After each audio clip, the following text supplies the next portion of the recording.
Hi ha un tema que és força interessant, que és una aposta interessantíssima que trobo que heu fet, que és la de posar una escola de música aquí a Vilanova, no? Freqüències, que crec que no sé si pot arribar a ser el bressol d'algú, no sé si preteneu això, però em fa l'efecte que pot crear com a molt bon ambient aquí a Vilanova, que feia una mica de temps que estava una mica esmorteït, no? Hi havia activitat, però una mica esmorteït sí que ho estava, no? No trobes? Esmorteït.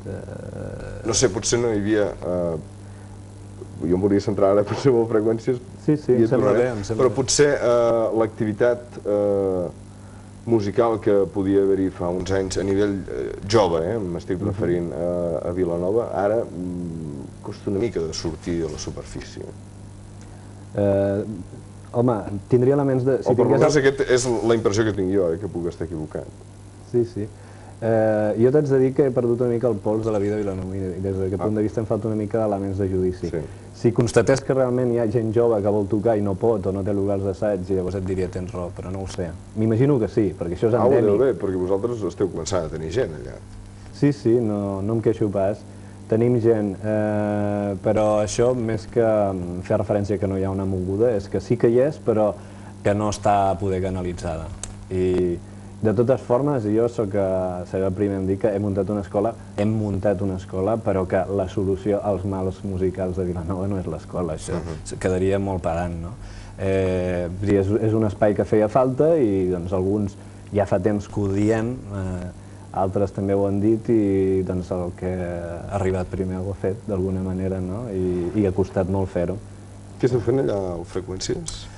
Freqüències és una escola de música en principi sense adjectius, ni moderna ni clàssica, per tant ho donem tot, en principi s'ofereix de fer de tot i a la pràctica el que està funcionant ara és l'àrea de rock, perquè és una demanda que hi ha i llavors música clàssica també és una demanda que hi ha, tot i haver al conservatori, per manca de plaça, simplement, i aleshores també llenguatges musicals, en fi. No pretenem ser alternativa de res, simplement era una cosa que no existia, o crec que no existia, poder algú em dirà que sí que existia, jo crec que no existia, així amb cara i ulls, una escola, que se li pogués dir escola, amb un programa que podrà oferir títols, i fa un any ens hi vam posar jo i un amic, que poder ha tingut la visió pràctica que als músics ens falta, i des d'aquí li dono molt les gràcies, suposo que m'està gravant. Té poca visió pràctica, un músic? Una mica lligant amb el que dèiem d'allò de tocar a les Rambles i tal. El fet de tocar a les Rambles o tocar al Barritxino, en fi, és igual, al pitjor lloc, i queixar-se, ja dic, si et queixes, és perquè et falta visió pràctica. Falta visió pràctica i també, és a dir, espavilar-se, i també creativitat, les dues coses. Ara pots tenir creativitat, si no tens visió pràctica no fas res i viceversa. O sigui, en aquest sentit, el que vull desdramatitzar és el fet de la crisi musical i tal. O sigui, qui ho fa bé i es busca la vida arriba a algun lloc en aquest país. Costa probablement més, però, bueno, el geni surt d'aquí, o sigui, la gent bona surt dels llocs on és difícil sortir. Hi ha material aquí a Vilanova per formar una escola vilanovina? Bueno, això de vilanoví sí que no m'agrada massa.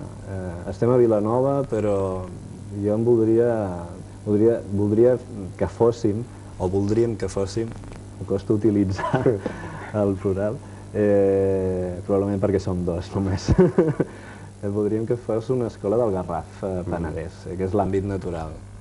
Tot i que això de les comarques també ja ha perdut una mica sentit, poder, però, en fi, Sitges, Ribes, jo m'he patejat bastant en aquests llocs, he estat treballant en centres cívics i passa el mateix que aquí, no hi ha escoles. I la canalla que se t'apunta a la part de rock que teniu allà a l'escola, que suposo que deu ser de les més sol·licitades, què tal?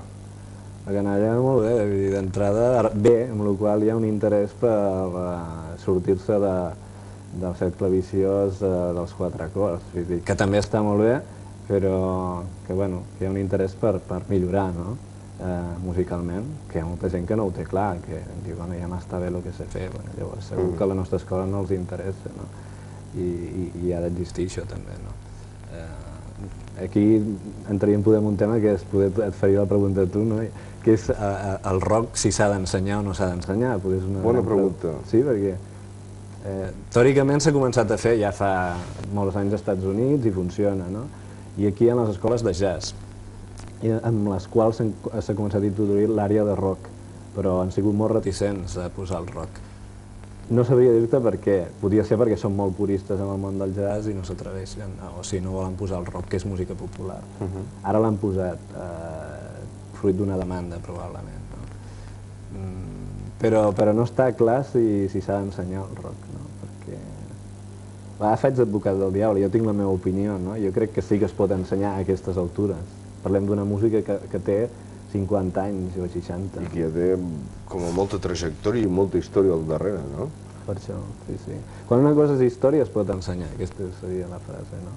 I bueno, la meva opinió també és que en el rock ja està bastant tot dit, però això és una opinió molt personal, evidentment. I a partir d'aquí és factible ensenyar, perquè és obrir un llibre d'història. Bueno, el Hendrix tocava així, i tu pots ser potser una mica creatiu, tenir una mica de marge i inventar alguna cosa més en el rock, però sempre estaràs xiulant d'aquesta tradició rockera de fa la tira, no? Per tant, això es pot ensenyar. Es pot ensenyar o pots agafar una cinta i treure-ho tu sol, també no ho refuso. Per tant, freqüències no tindria sentit per la gent que té un bon oïda i s'ho treu tot sol. I s'ho treu tot sol, que n'hi ha bastants. N'hi ha forces, jo mateix ho he fet i ho estic fent perquè no tot està transcrit en aquest món.